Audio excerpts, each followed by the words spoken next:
हरिओम मित्रों, गायत्री ज्ञान गंगा में आप सभी का एक बार फिर से स्वागत है।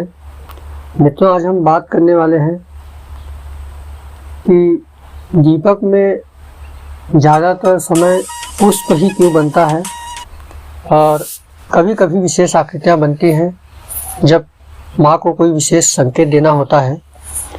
तो कुछ लोगों का कहना है कि ये कार्बन क्लॉटिंग है, कार्बन के द्वारा ये पुष्प बनते हैं।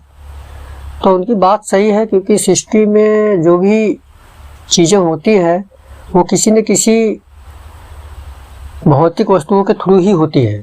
जैसे अगर मान लीजिए कहीं से शिवलिंग निकला तो वो शिवलिंग पत्थर का होगा, कहीं कोई भी चीज़ प्रकट हुआ तो धातु की होगी, मेटल की होगी।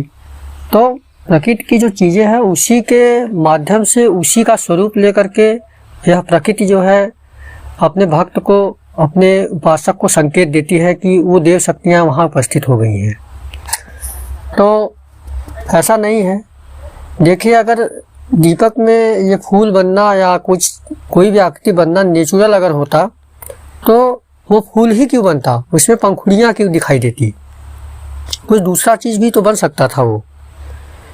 तो जब देव शक्तियाँ आती हैं, जब माता आती हैं, तो अग्नि देवता जो कि दीपक के रूप में प्रज्वलित हो रहे हैं वो भी उनके सम्मान में पुष्प का स्वरूप धारण कर लेते हैं और एक दीपक की बाती से ही एक पुष्प, कार्बन क्लॉटिंग से एक पुष्प बना देते हैं और ये संकेत देते हैं कि माँ आ चुकी है। और तब साधक को एकाग्र भाव से माता का चिंतन करते हुए और जप करना चाहिए और माँ का निरंतर ध्यान करते रहना चाहिए।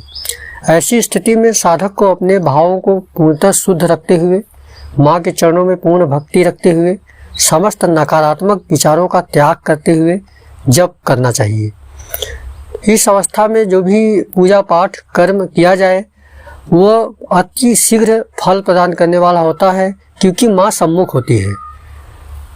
जिस बात का संकेत आपका दीपक एक पुष्प बना करके देता है, क्योंकि एक दीपक में 4 पंखुड़ियों वाला पुष्प, 3 पंखुड़ियों वाला पुष्प बन जाना, ये इसी बात का संकेत है कि कहीं न कहीं माँ या कोई दैविक शक्ति आपके सम्मुख उपस्थित हो गई है।